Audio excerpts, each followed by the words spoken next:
En la clase de hoy vamos a desarrollar el tema de las obligaciones de dar cosa cierta e incierta que en el programa de la materia se encuentran en la unidad número 7. En esta primera unidad eh, corresponde a modo introductorio recordar que nos emplazamos en el desarrollo de la clasificación de las obligaciones teniendo en cuenta la naturaleza del objeto, es decir, el contenido de esa relación obligacional. El Código de Vélez, el Civil derogado, en el artículo 495, claramente establecía que según este criterio de clasificación, las obligaciones se dividían en obligaciones de dar, de hacer y de no hacer. Esta clasificación no es recogida por el nuevo Código Civil y Comercial así expresamente, no obstante lo cual en el articulado del código están regulados los distintos tipos de obligación de dar, de hacer y de no hacer, aunque en el texto del código no se hace explícito este criterio de clasificación. Dentro de las obligaciones de dar, sabemos que estas obligaciones pueden, según la naturaleza del objeto, pueden consistir en dar o entregar una cosa cierta, dar o entregar una cosa incierta con dos variantes, cosas inciertas no fungibles, también llamadas obligaciones de género, o bien cosas inciertas fungibles, llamadas obligaciones de dar cantidades de cosas.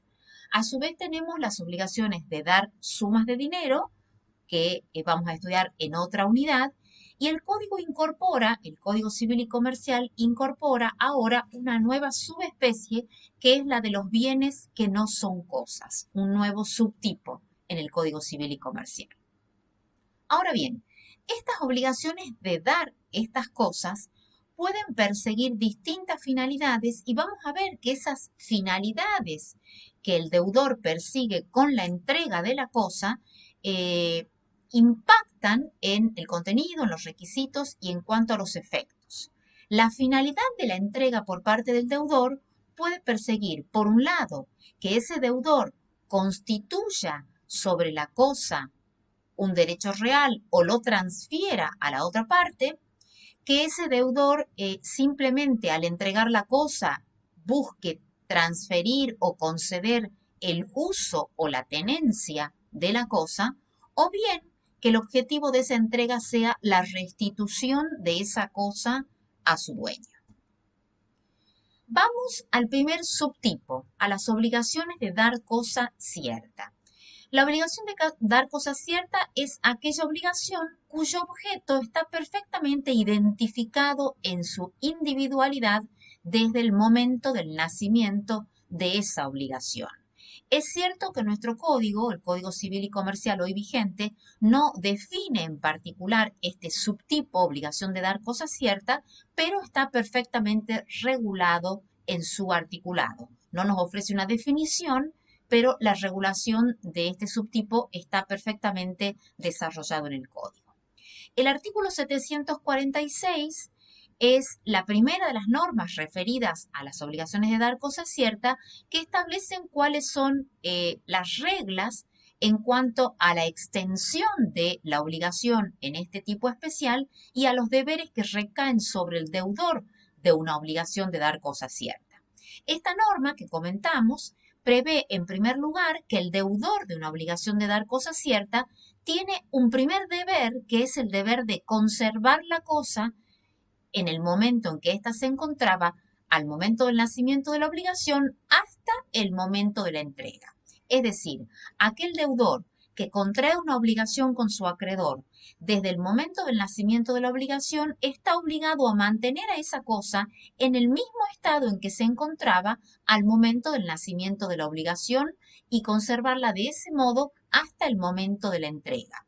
Por lo tanto, en virtud de este deber de conservación, lo que tiene que hacer el deudor es evitar que esa cosa sufra deterioros, menguas que puedan afectar el valor de la misma, y así como no tiene que preocuparse porque esa cosa no pierda valor, tampoco debe introducir mejoras que generen un aumento en el valor de esa cosa ya constituida como objeto de una obligación. Un segundo deber previsto por esta misma norma del artículo 746 es que el deudor tiene el deber al momento del cumplimiento de entregar la cosa con todos sus accesorios. Al regular este deber de entrega de la obligación de dar cosa cierta, el artículo 747 prevé que al momento de la entrega las partes pueden exigir una inspección de la cosa en ese acto de entrega. Esta norma constituye una novedad en el código y prevé el supuesto en que aquella cosa al momento de la entrega sea objeto por parte del acreedor fundamentalmente de una petición de inspeccionar la cosa.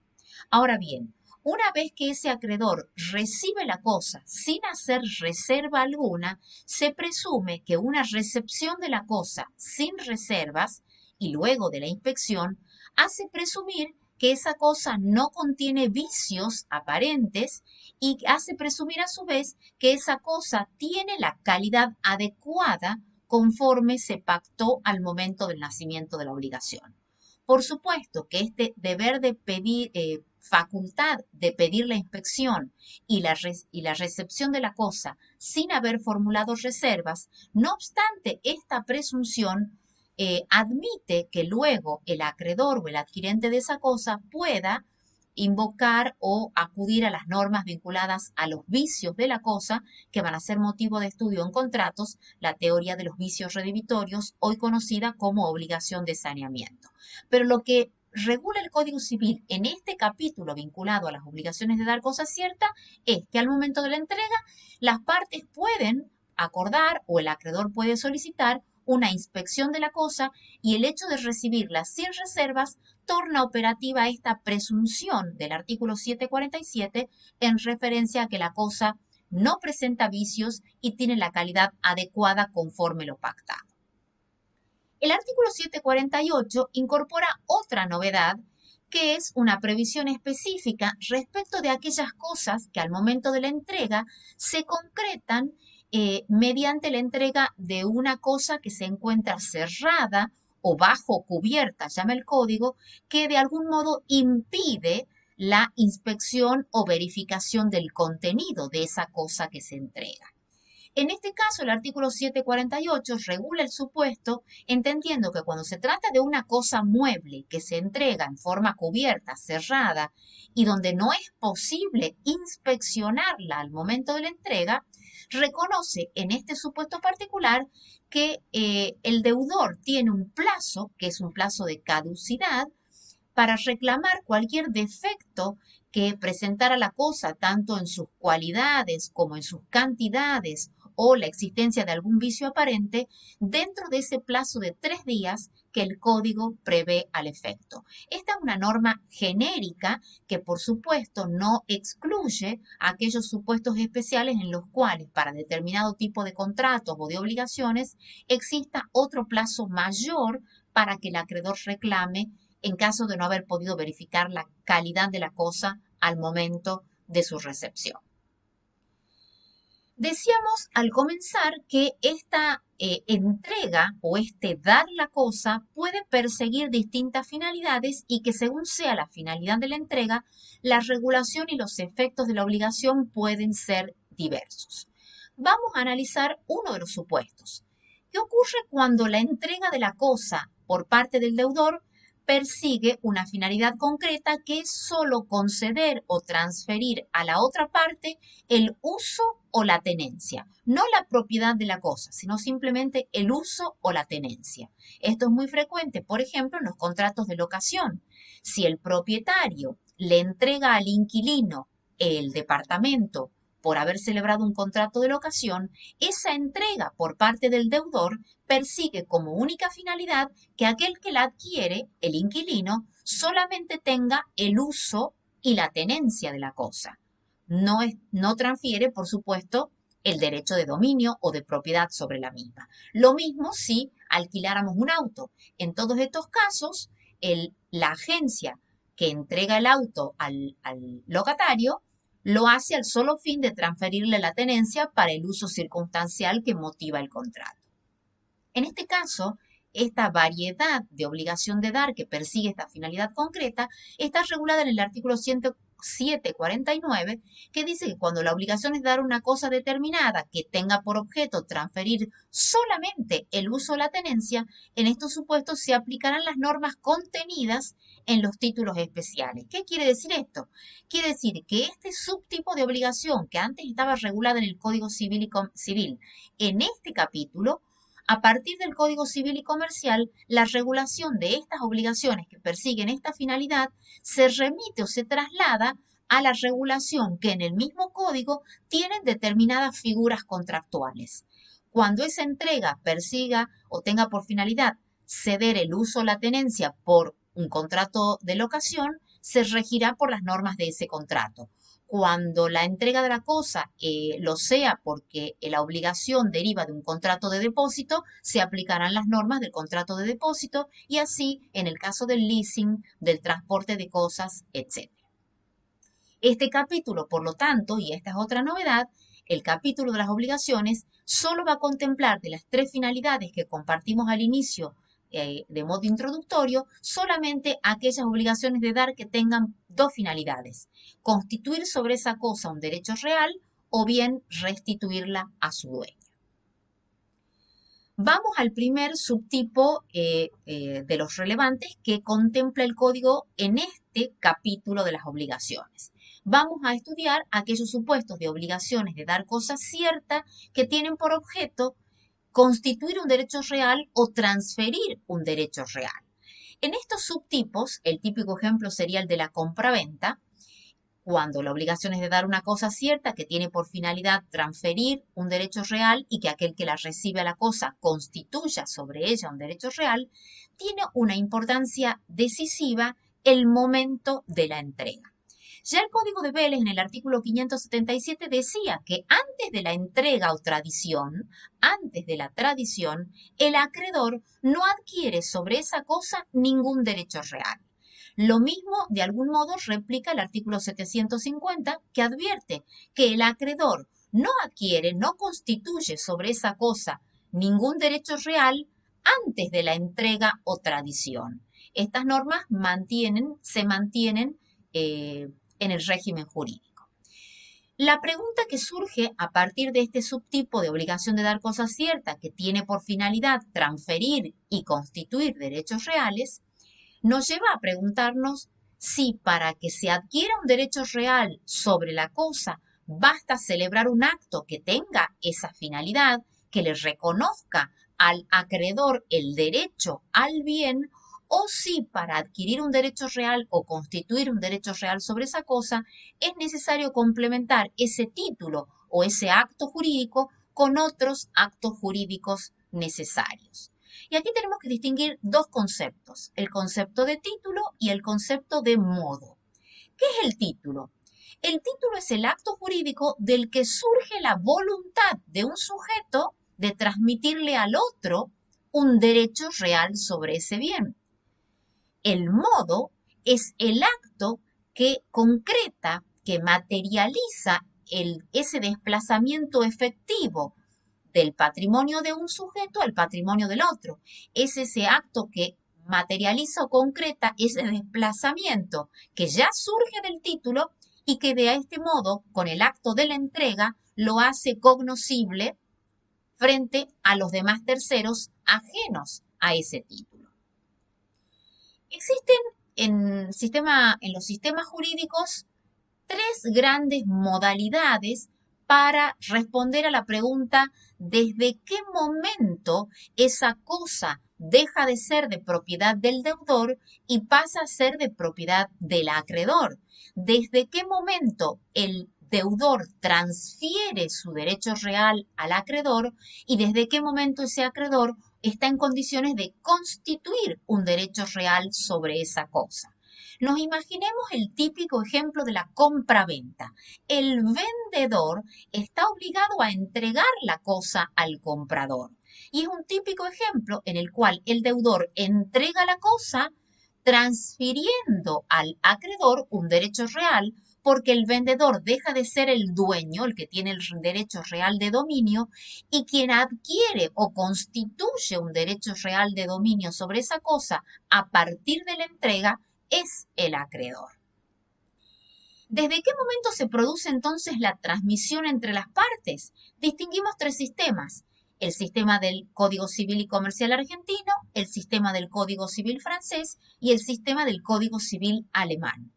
Para el derecho argentino, cuando se trata de transferir o de constituir un derecho real sobre una cosa mueble, lo acabamos de decir, es relevante el momento de la tradición o entrega.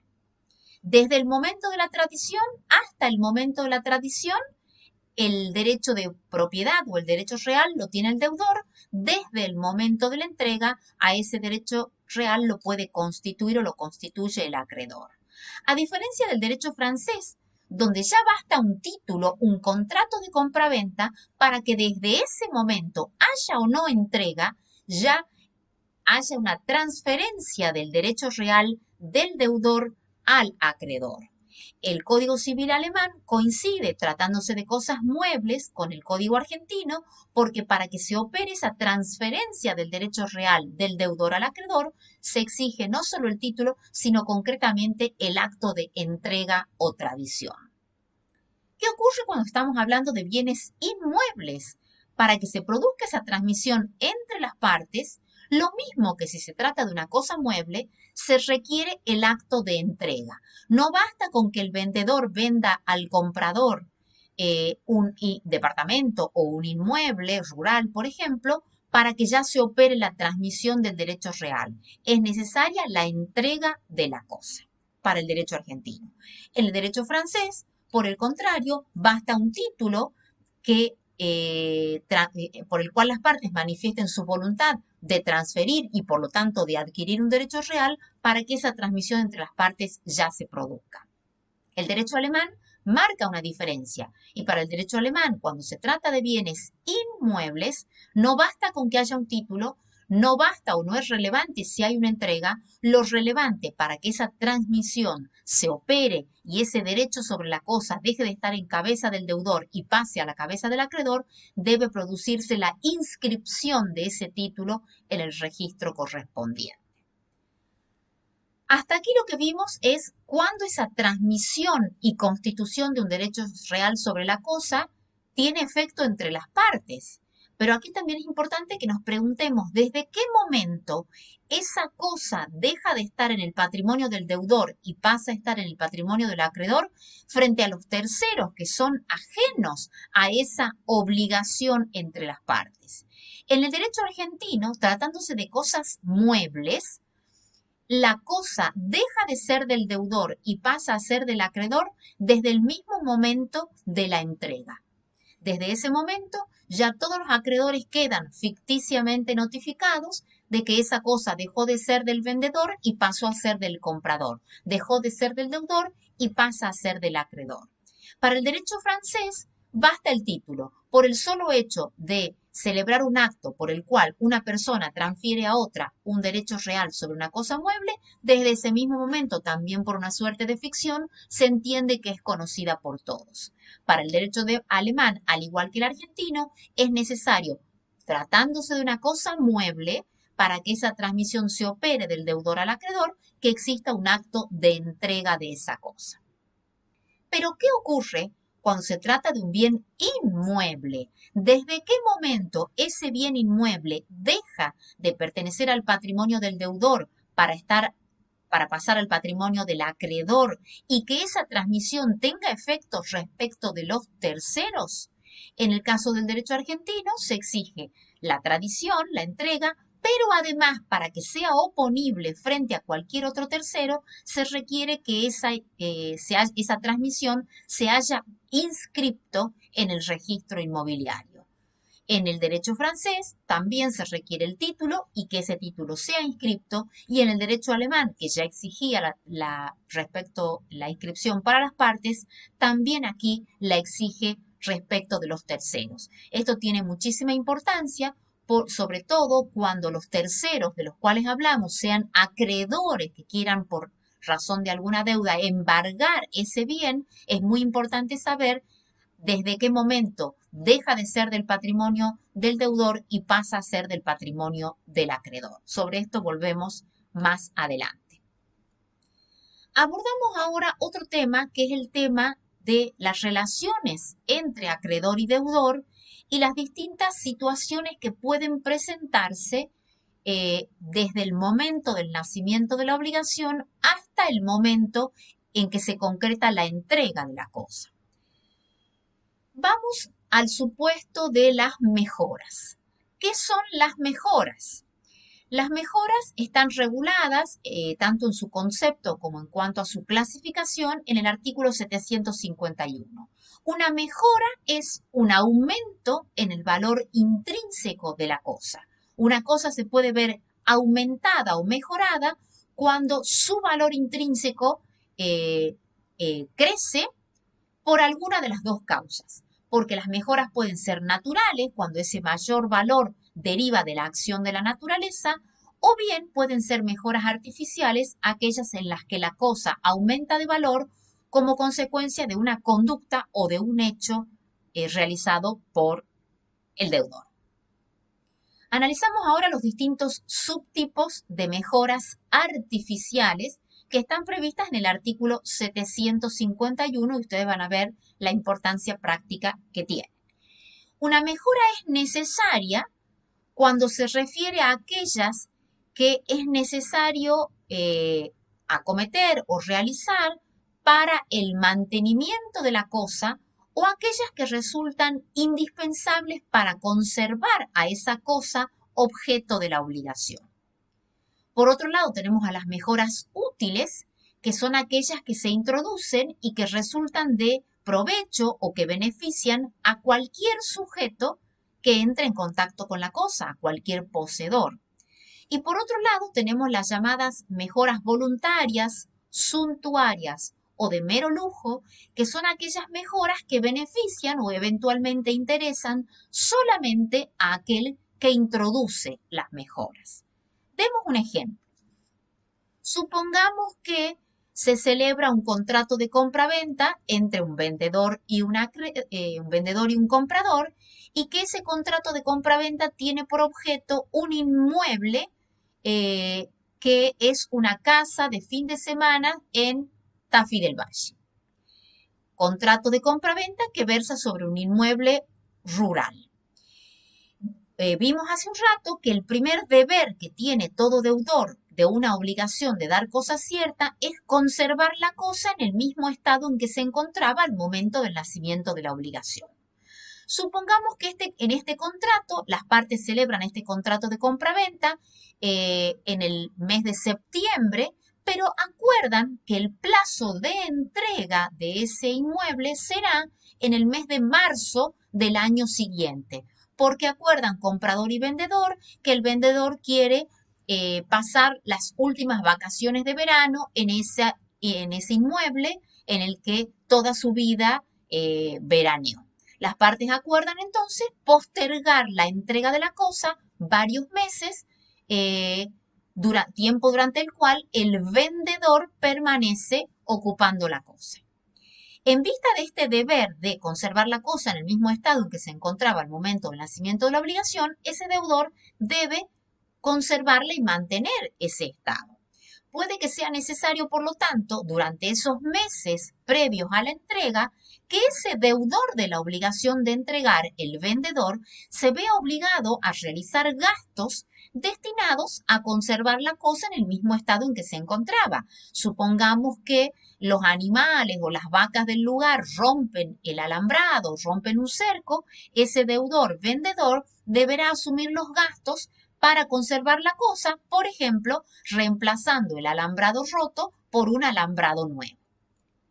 Pero podría ocurrir también que en ese tiempo que va entre el nacimiento de la obligación y el momento de la entrega, el vendedor que está ocupando la casa, como es el último verano y va a recibir más visitas, o porque se ha comprado un auto nuevo, decide construir un garage que la casa no tenía para que los autos no queden expuestos a las inclemencias del tiempo y construye un garage para 2 autos. Esa casa que no tenía un garage al momento de la venta, ahora tiene un garage y al momento de la entrega tendrá o se verá incrementada en su valor porque se le ha introducido una mejora útil que es de provecho, no solo para el actual, el deudor, el de la cosa, sino para cualquiera que entrara en posesión de la misma.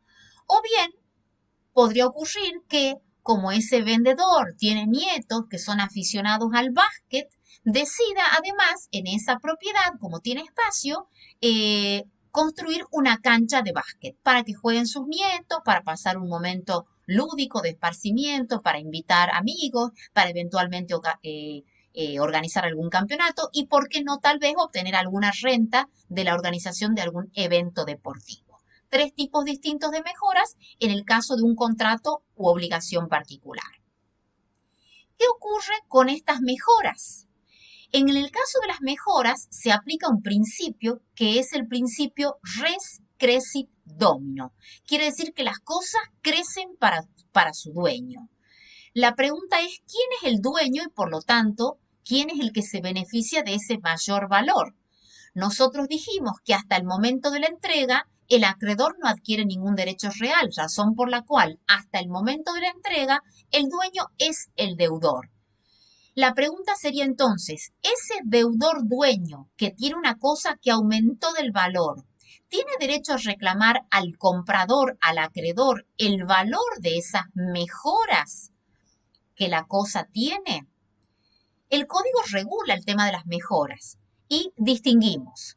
Primero, ¿qué ocurre si esas mejoras, ese mayor valor de la cosa, se deriva a un hecho de la naturaleza? Esto está previsto en el artículo 752, que prevé que en este caso el deudor tiene derecho a reclamar al acreedor el mayor valor. Nos pongamos en la hipótesis en que esta propiedad de Tafí del Valle linda con el río y durante este verano en el que el deudor, el vendedor permanece ocupando la casa, el río ensancha el lecho, la costanera de esa propiedad y esa propiedad que tenía una X cantidad de metros cuadrados se ve incrementada porque luego de las tormentas o luego de una aluvión, esa propiedad se ve ensanchada porque tiene ahora una playa que da al río mucho mayor de la que tenía al momento de la compraventa.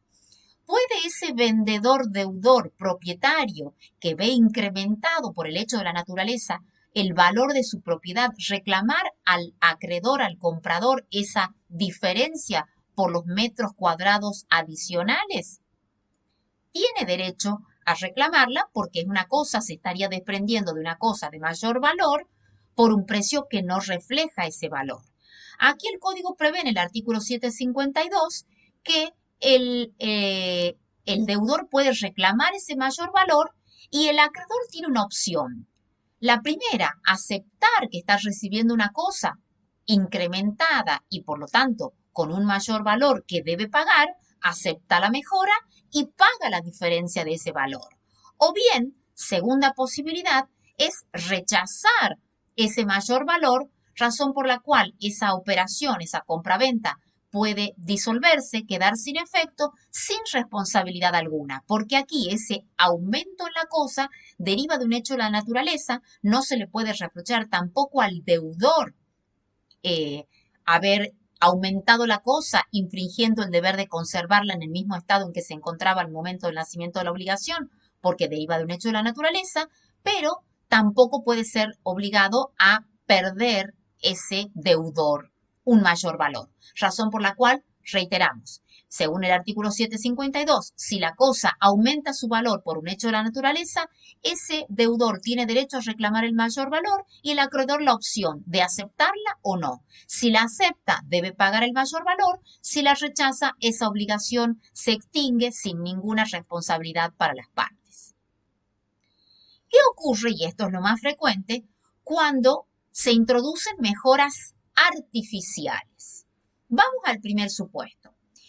Si se trata de mejoras necesarias, es decir, aquellas que el deudor realiza para conservar la cosa en el mismo estado en que se encontraba al momento del nacimiento de la obligación, por supuesto que ese deudor no puede reclamar un mayor valor al comprador al momento de la entrega.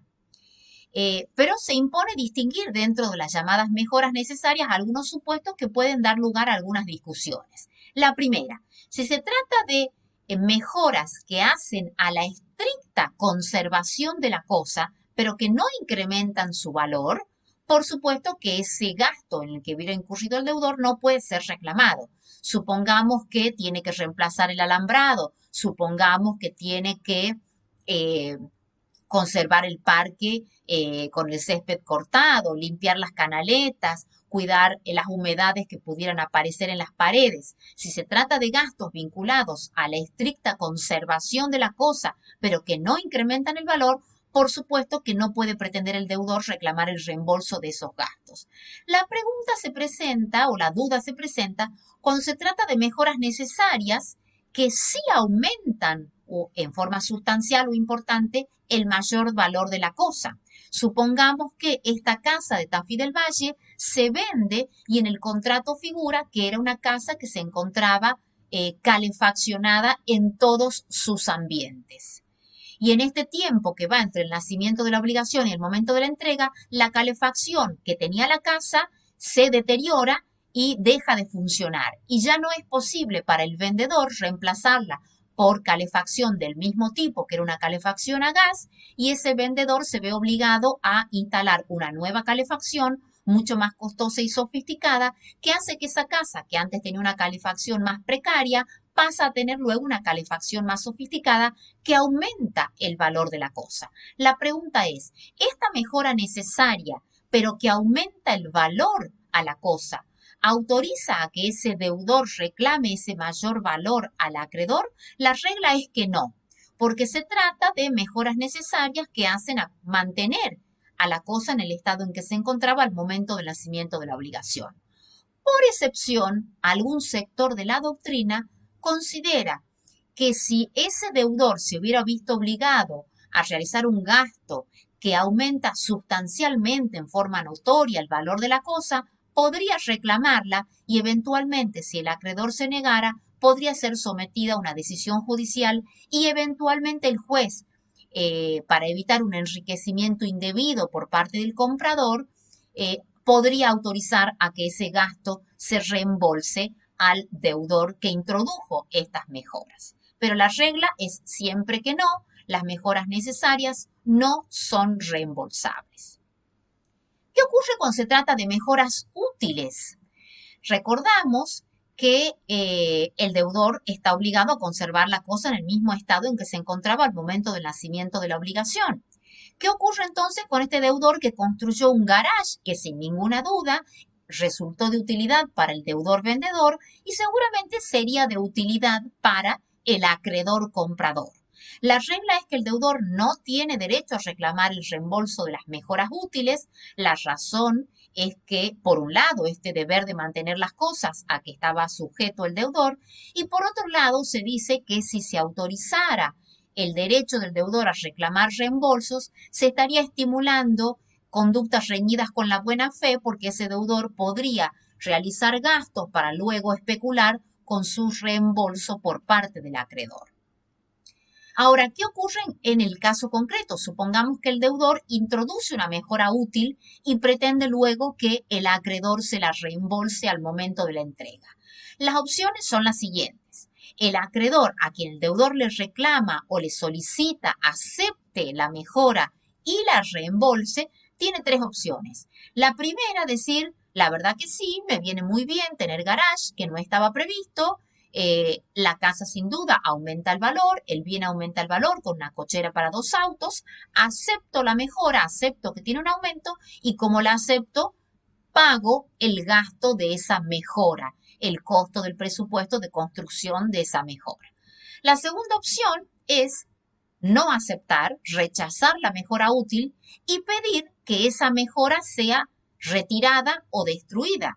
No me interesa el garage, no solo no me interesa, sino que además me molesta porque ha sido construido en un lugar que obstruye la vista al cerro, así que como usted tenía el deber de conservar la cosa en el mismo estado en que se encontraba al momento del nacimiento de la obligación, rechazo la mejora, no la voy a pagar y le pido además que destruya o retire la mejora. Y si no fuera posible destruirla o retirarla sin causar daños a la propiedad, además puede solicitar ese acreedor una indemnización por daños y perjuicios. Una tercera hipótesis es decir, no quiero aceptar la mejora, quiero dejar sin efecto este contrato y además reclamo los daños derivados de la frustración de esta operación comercial, de esta compraventa o compraventa civil, por los daños que se derivan de la frustración de este contrato, cuya disolución puede reclamar el acreedor, porque es una de las opciones previstas en el artículo 753. La pregunta y la duda sería, ¿qué ocurre en aquel caso en que el deudor, el vendedor, se ve obligado a introducir una mejora útil, pero no por una causa imputable, sino ajena? Supongamos que un fenómeno de la naturaleza obliga a construir un muro de contención para evitar aluviones o el desborde de un río, y esa construcción es una mejora útil porque le sirve al que la realiza y a cualquier otro, y no es voluntaria, sino que se deriva de causas ajenas a su voluntad. En este caso, podría plantearse la misma hipótesis de proponer proponer el reembolso y ante la negativa del acreedor, someter la cuestión a una decisión judicial y el juez, en su caso, admitir o no el reclamo de reembolso de ese deudor. ¿Qué ocurre si se trata de una mejora suntuaria? Aquí el artículo 753 prevé que en el caso de las mejoras voluntarias, de mero lujo o suntuarias, se apliquen reglas similares a las de las mejoras, útiles. La regla es que el deudor que introduce una mejora voluntaria o suntuaria no tiene derecho a reclamar ese gasto al acreedor al momento de la entrega. El fundamento es el mismo, el deudor está obligado a conservar la cosa en el mismo estado en que se encontraba al momento del nacimiento de la obligación y hay que evitar conductas que puedan estar alentadas en la mala fe. Pero en caso de que este vendedor, deudor, hubiera construido una cancha de básquet en esta propiedad que ya vendió y cuya entrega está postergada en el tiempo, o supongamos, demos otro ejemplo, tal vez más ilustrativo, si este último verano en el que este vendedor va a pasar sus días en la villa de Tafí y decide además ganar unos pesos y dice, bueno, tengo acá espacio, construyo una mini peluquería, una barber shop, así me hago unos pesos, total, que bien, en la villa de Tafí no hay peluquerías, cuánta gente que quiera estar con su barba prolija o con su pelo arreglado, construyo ahí un local comercial y lo hago trabajar de peluquería en Tafí del Valle. Bueno, esa propiedad antes no tenía un local comercial y ahora lo tiene, no molesta la vivienda, está apartado dentro del mismo predio, etc. Una mejora voluntaria porque la hace el deudor, el vendedor, para su exclusivo provecho, pero bueno, llega el momento de la entrega y pretende que el acreedor le reembolse o el gasto de la cancha porque se la vendió sin cancha y ahora tiene cancha y vale más, o tiene locales comerciales para alquilar. La pregunta es, ¿ese deudor puede reclamar al acreedor ese mayor valor de la cosa? La regla es que no, pero como está sometida a las mismas reglas de las mejoras útiles, podría ocurrir que ese comprador acepte la cancha de básquet y pague los gastos porque quiere hacerlo. Segunda opción, que rechace esa mejora suntuaria y pida el retiro o la destrucción, más daños y perjuicios si no fuera posible hacerlo sin dañar a la propiedad, o bien, la tercera opción, como mencionábamos recién, disolver la obligación, dar por extinguido el contrato y además reclamar daños y perjuicios por los daños que se deriven de la frustración de esa operación. ¿Qué ocurre con los frutos? ¿Qué ocurre con los frutos que esa cosa, objeto de la obligación, produce o genera entre el momento del nacimiento de la obligación y el momento de la entrega? Los frutos, ustedes ya lo saben, pueden ser frutos naturales cuando se derivan del accionar de la naturaleza o pueden ser frutos civiles, rentas que una cosa genera como un fruto económico, un alquiler, por ejemplo. El artículo 754 prevé en materia de frutos que hasta el momento de la entrega o tradición, hasta el momento de la entrega, los frutos ya percibidos le pertenecen al deudor. Pero a partir de la fecha de la entrega, los frutos devengados y no percibidos le corresponden al acreedor. ¿Qué ocurre entonces? Si una propiedad que tenía limoneros o tenía citrus o tenía arándanos es objeto de una compraventa, pero se pacta una entrega postergada. ¿Qué ocurre con los frutos que esas plantas generan en el tiempo que va entre el nacimiento de la obligación y el momento de la entrega? ¿Qué ocurre si yo vendo una propiedad que se encuentra alquilada? ¿A quién le pertenecen esos alquileres en el tiempo que va entre el nacimiento de la obligación y el momento de la entrega?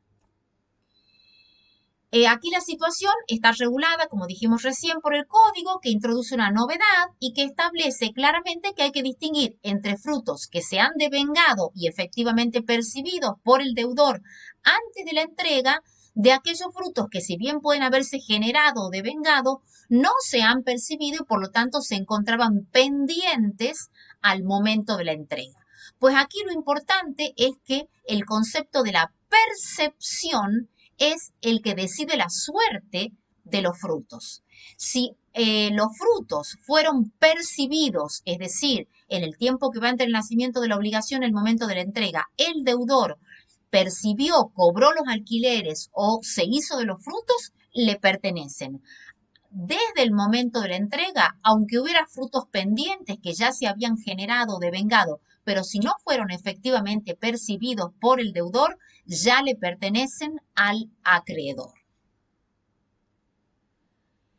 Hemos visto qué pasa en materia de mejoras, hemos visto qué pasa en materia de frutos y nos queda un tópico. ¿Qué ocurre con los riesgos? Es decir, con aquellas vicisitudes que puedan afectar a la cosa en el tiempo que va entre el nacimiento de la obligación y el momento de la entrega. Cuando hablamos de riesgos que puedan afectar a la cosa, nos referimos en general a dos situaciones.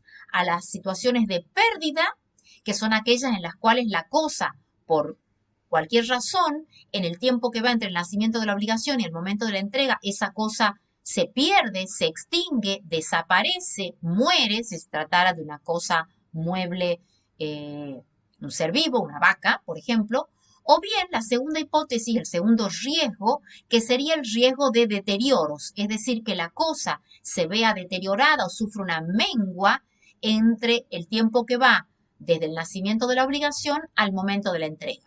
La pregunta es, ¿quién debe soportar los riesgos? ¿A quién perjudican estas situaciones disvaliosas como la pérdida de la cosa o el deterioro de la cosa? En materia de riesgos, se aplica también un principio que es la contracara del principio de las mejoras, que es el principio res perit domino. La cosa se pierde para su dueño. La pregunta es, ¿quién es el dueño? Y por lo tanto, ¿quién debe soportar esa pérdida derivada de el deterioro o de la extinción de la cosa? El artículo 755 dice que el propietario es el que soporta los riesgos, el dueño. Y prevé además que los casos de deterioros o pérdidas con y sin culpa se rigen por lo dispuesto sobre la imposibilidad de cumplimiento. Es decir, en materia de regulación de los riesgos, el Código Civil y Comercial hoy vigente introduce una novedad, que es que elimina toda esa casuística que el Código de Vélez traía respecto de pérdida con culpa, sin culpa, deterioro con culpa y sin culpa para establecer consecuencias jurídicas, sino que hoy esta hipótesis de todos los riesgos, pérdidas y deterioros se resuelve con una remisión a la hipótesis de imposibilidad de cumplimiento. Reitero, el código ya no regula, el código actual, como hacía el código de Vélez, los supuestos particulares de pérdidas y deterioros con culpa y sin culpa, aunque en la práctica, aunque no estén precisadas de ese modo, se mantienen las soluciones que a continuación vemos. Vamos a la primera hipótesis.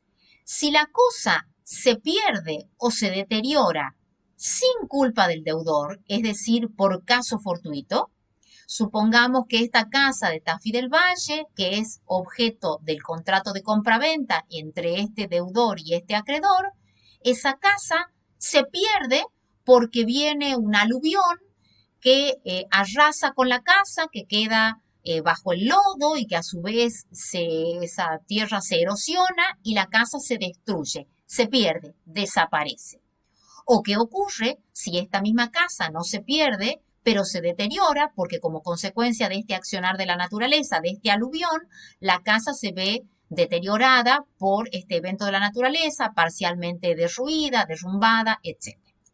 Pérdida o deterioro sin culpa de ese deudor que debía conservarla hasta el momento de la entrega. Si la cosa se perdió sin culpa del deudor, esa obligación se disuelve, ese contrato queda sin efecto y por supuesto si las partes se hubiesen entregado dinero deben restituírselo por este efecto de la disolución. ¿Quién pierde? Pierde el dueño, el deudor, porque como todavía no había entregado, la pérdida es para el deudor que se queda sin casa y sin el precio, si ya lo hubiera recibido total o parcialmente, de esa compraventa. Ahora, ¿qué ocurre si en vez de la pérdida lo que se ha producido es el deterioro? Es decir, esta casa, objeto de la compraventa de Tafí del Valle, se deteriora por el accionar de la naturaleza, sin culpa de ese deudor. En este caso, el acreedor, llegado el momento de la entrega, tiene una doble opción. Primero, disolver la obligación, no está obligado a recibir una cosa deteriorada, aunque este deterioro responda a un hecho de la naturaleza, disolver la obligación y por lo tanto, si entregó un precio, reclamar la restitución del mismo, o bien recibir la cosa en el estado en que se encuentra con una disminución proporcional del precio. Supongamos que ese comprador compró la casa, pero no tiene interés en mantenerla porque pensaba derrumbarla para realizar ahí un emprendimiento, otro emprendimiento comercial, razón por la cual le interesa mantener la compraventa, pero claramente tiene derecho a reclamar, como pagó un precio por un inmueble con una casa, si esa casa está deteriorada y la quiere recibir de igual forma, puede mantener la obligación, recibir la cosa con una disminución proporcional del precio. ¿Qué ocurre si en este mismo ejemplo de la compraventa de la casa de Tafí del Valle, esa casa se ve destruida, desaparece o se ve deteriorada, pero por culpa del deudor que no adoptó las diligencias necesarias para conservar la cosa en el mismo estado en que se encontraba al momento del nacimiento de la obligación? Si la cosa se pierde, desaparece por culpa del deudor, por supuesto que hay responsabilidad, razón por la cual ese acreedor tiene derecho a reclamar, ya la cosa no existe, tiene derecho a reclamar el valor de la cosa perdida por culpa del deudor, más daños y perjuicios, una indemnización por los daños derivados de la frustración de esa operación. ¿Qué ocurre si la casa, el inmueble se deteriora por culpa de ese deudor? La cosa sigue existiendo, pero deteriorada, porque no la cuidó, porque entraron y robaron, porque esa casa tenía huerta, tenía cosecha y los animales comieron la producción de esas huertas, lo que fuera. La cosa está, pero está deteriorada. En este caso, cuando es por culpa del deudor, el acreedor al momento de la entrega tiene una doble opción también. No está obligado a recibir una cosa deteriorada, razón por la cual reclama una cosa equivalente, si fuera posible, más daños y perjuicios. Y la otra opción sería aceptar la cosa deteriorada más los daños y perjuicios derivados de esa pérdida producto de la culpa de ese deudor. Hasta aquí vimos los efectos que se producen en la obligación de dar cosa cierta que tiene por objeto constituir un derecho real entre las partes, analizando la situación de las mejoras, analizando los frutos y analizando los riesgos. Veamos ahora qué hipótesis o supuestos pueden presentarse en este mismo tipo de obligación de dar cosa cierta que tiene por finalidad transferir un derecho real sobre esa cosa y que la parte que la recibe lo constituya, pero no entre las partes, sino respecto de terceros. Aquí el código regula un supuesto, que es el supuesto en el cual al momento de la entrega se presenten varios acreedores reclamando del deudor la entrega de la misma cosa, invocando distintos títulos, distintas obligaciones, distintos contratos.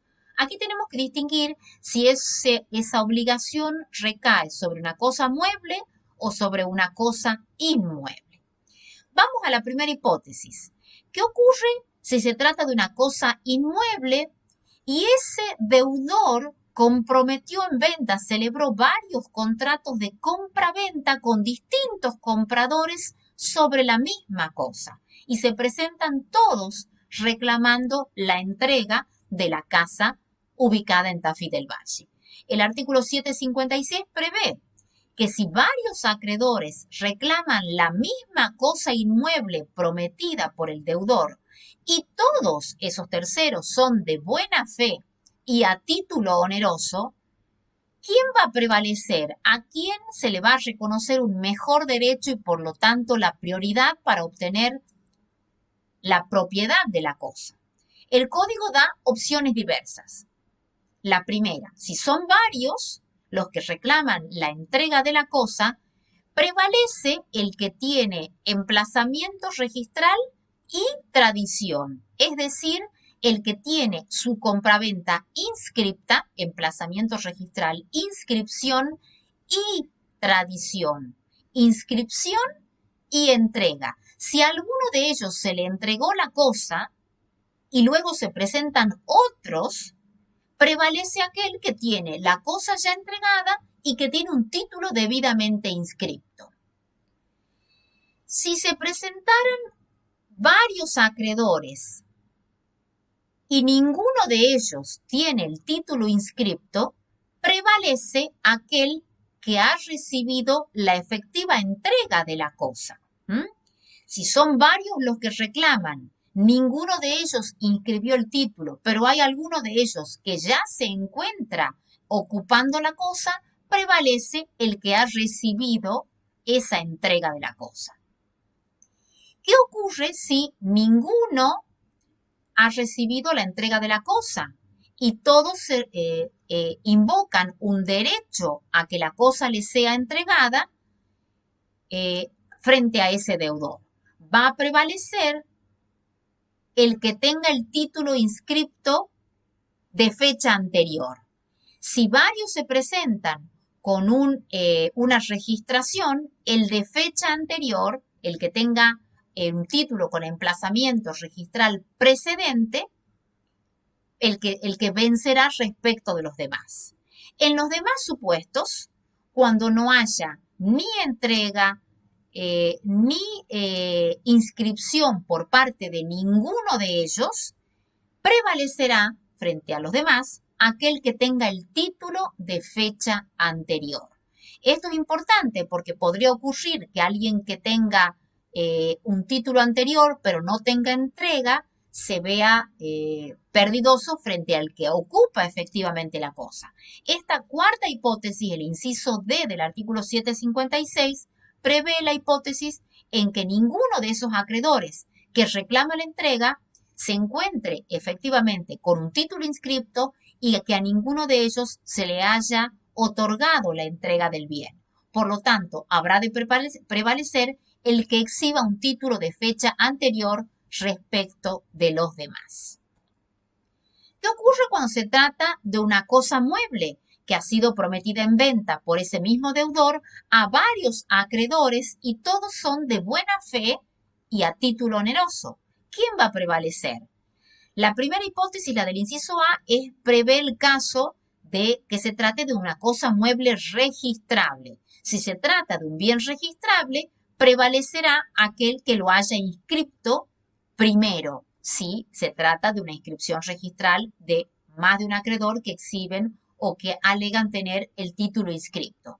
Si no se trata de un bien mueble registrable, prevalece de todos los que la reclaman aquel que haya recibido efectivamente la cosa. Supongamos que un mismo vendedor promete en venta o celebra por boleto varias ventas de un automóvil, no, de un bien, supongamos de una máquina, un taladro, bien no registrable, aquel a quien le haya entregado la cosa ese es el que prevalece.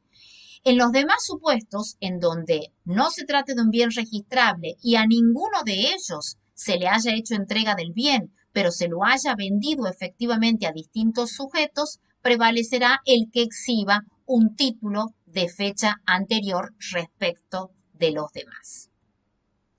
¿Qué ocurre con los acreedores frustrados? Es decir, a aquellos acreedores que se ven desplazados por un acreedor que accede por la razón que fuera, porque tiene el título inscripto, porque recibió efectivamente la entrega y no así los demás.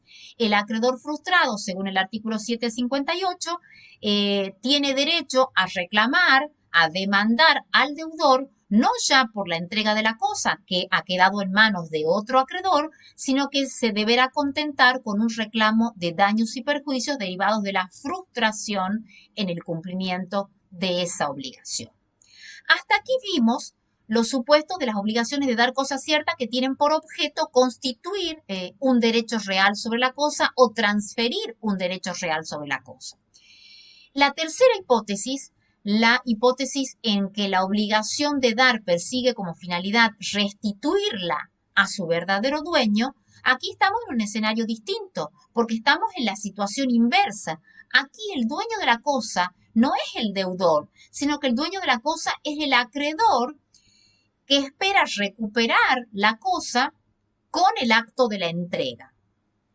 Aquí el artículo 759, cuando se trata de obligaciones de dar cosa cierta que tienen por objeto la restitución, prevé que el deudor tiene el deber, por supuesto, de entregar la cosa al acreedor que es su propietario y que, por lo tanto, ese acreedor propietario tiene el derecho de reclamar la entrega de esa cosa del deudor. Esta norma prevé a su vez que si ese deudor, en vez de restituirla a su acreedor propietario, se obliga a restituirla a otros o pretende restituirla a otros, debe citarlos a todos esos acreedores con carácter previo, pero la entrega debe concretarse para cumplir la finalidad a su verdadero dueño. ¿Qué ocurre cuando el deudor de una obligación de dar cosa cierta que debiera tener la finalidad de restituirla a su dueño es entregada a otro sujeto que no es el propietario?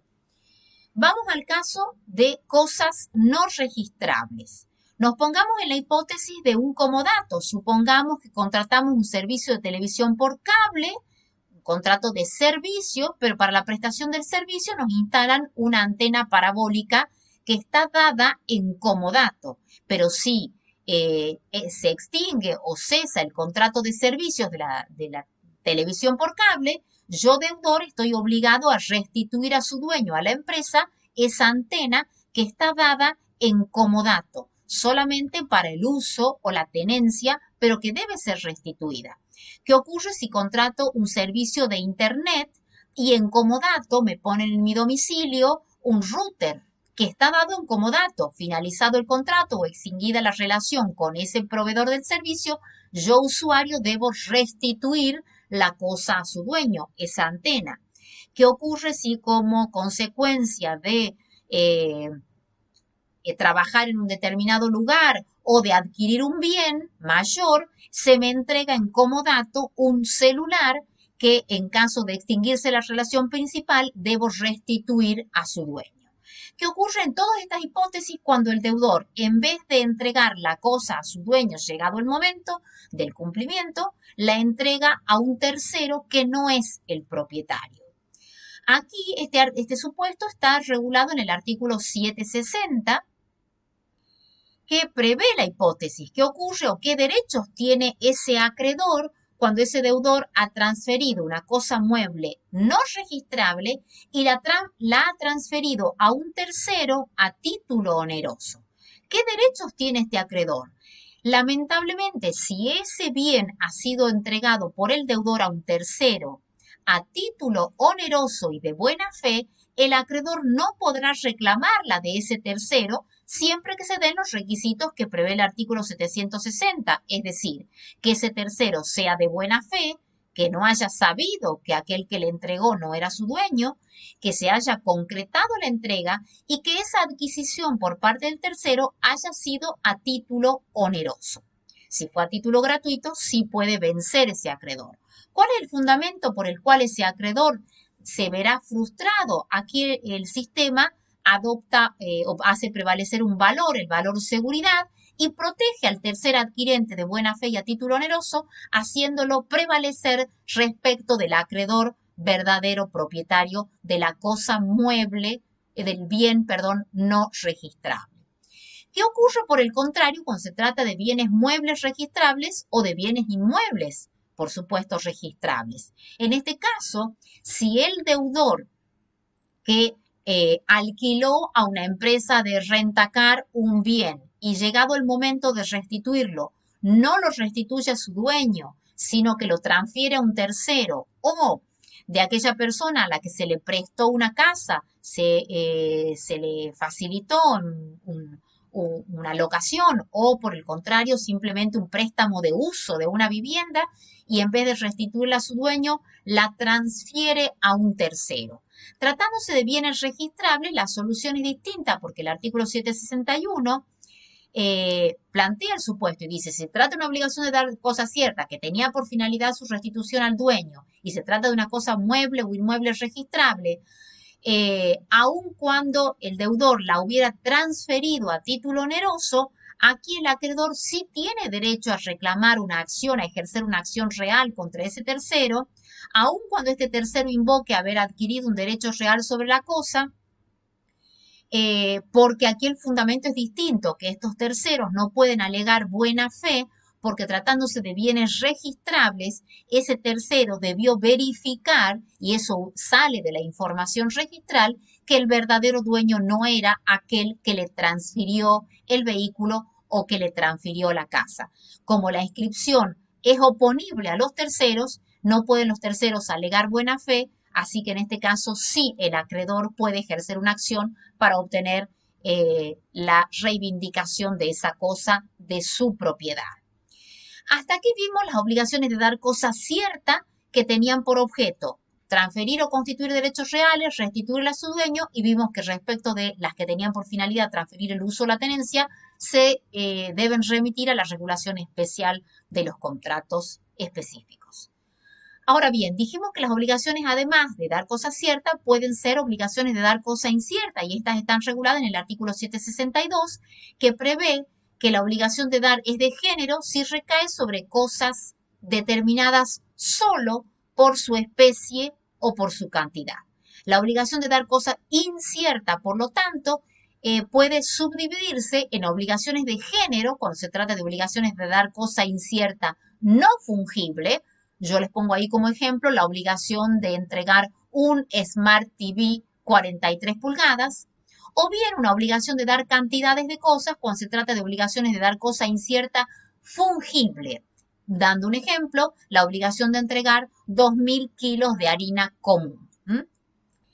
En este supuesto, ¿por qué se llaman obligaciones de dar cosa incierta?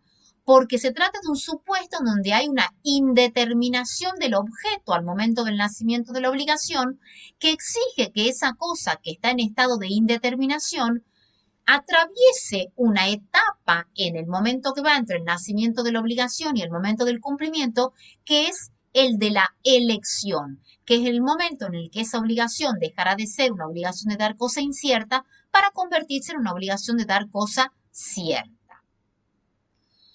Vamos al primer subtipo. Cuando se trata de una obligación de dar cosa incierta no fungible, llamada obligación de género, nos referimos a aquellas obligaciones que están identificadas por su pertenencia a un género, pero dentro de ese género no son fungibles e intercambiables entre sí.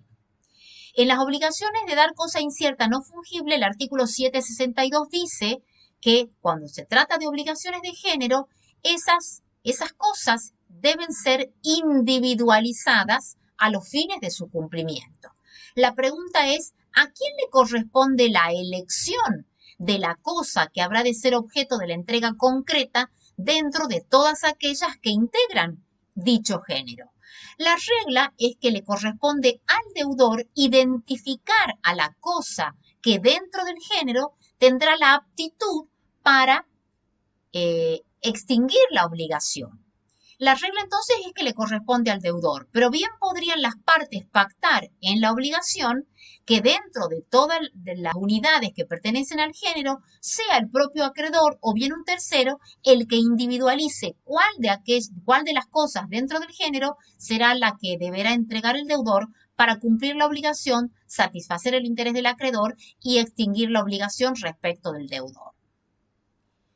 Supongamos que se hace un sorteo y el premio de la rifa es un Smart TV 43 pulgadas, el acreedor que se presente al domicilio del deudor o a la casa de los electrodomésticos a reclamar la entrega del premio, será ese deudor,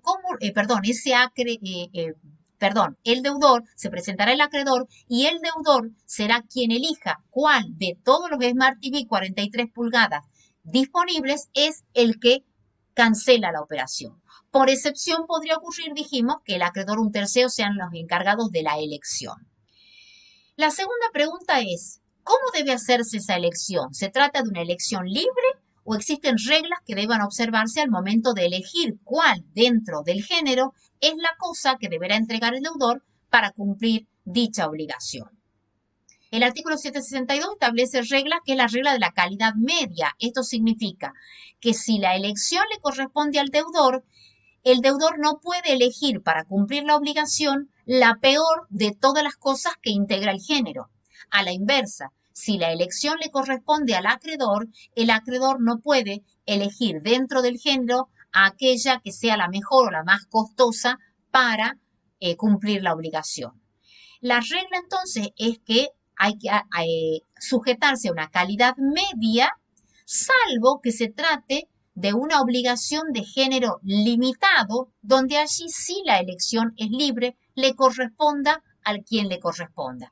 Supongamos que organizamos un sorteo en este cursado del año 2020 y sorteamos un ejemplar del de la primera edición del Código Civil de Vélez Arfiel. Como se trata de una edición limitada porque existen pocos o contadísimos ejemplares, ahí sí, como es un género limitado, la elección es libre. Le corresponde al deudor, al acreedor o a un tercero, podrá elegir cualquiera de las pocas unidades existentes que correspondan a ese género sin las limitaciones que acabamos de mencionar en general. ¿En qué momento se juzga o se tiene por realizada la elección y por lo tanto producido los efectos derivados de la misma? Aquí hay distintas teorías. Por un lado, un sector de la doctrina dice que esa obligación se considera ya individualizada, esa obligación de objeto indeterminado se considera ya individualizado y precisado desde el momento en que aquel a quien le corresponde la elección identifica o separa la cosa objeto de la entrega dentro del género. Otro sector de la doctrina dice que no, que para que se concrete la elección no basta con individualizar, sino que efectivamente esa cosa debe ser entregada por el deudor al acreedor para que ya se entienda individualizada. Y por otro lado, la teoría que tiene mayor predicamento es aquella que dice que la elección se tiene por configurada desde el momento en que aquel a quien le toca elegir comunica esa decisión a la otra parte. Esta es la teoría de la declaración unilateral recepticia. Desde el momento aquel a quien le corresponde elegir comunica a la otra parte cuál es la cosa elegida, ya se produce la elección y por lo tanto la determinación del objeto de esa obligación. ¿Qué ocurre si aquel a quien le toca elegir, acreedor, deudor o un tercero, no realizan este acto de elección y por lo tanto el deudor no puede cumplir? Aquí se puede reclamar el cumplimiento forzado de la obligación para aquel a quien le corresponde elegir proceda a la elección o directamente aquel a quien le corresponde elegir demandar la entrega de una de esas cosas más los daños y perjuicios eventualmente, o bien si esta no elección o el incumplimiento de la obligación de elegir ocasiona provoca la decisión del acreedor de dar por extinguido el contrato por incumplimiento de esta obligación relevante que es la obligación de elegir. ¿Por qué es tan importante el acto de la elección? Porque dijimos antes que después de la elección esa obligación deja de ser una obligación de dar cosa incierta y pasa a ser una obligación de dar cosa cierta, razón por la cual se le aplican todas las normas que vimos antes respecto de la obligación de dar cosa cierta. Ahora bien, entre el momento del nacimiento de la obligación y el momento de la entrega, como esa es una obligación de dar cosa incierta que está solamente identificada por el género,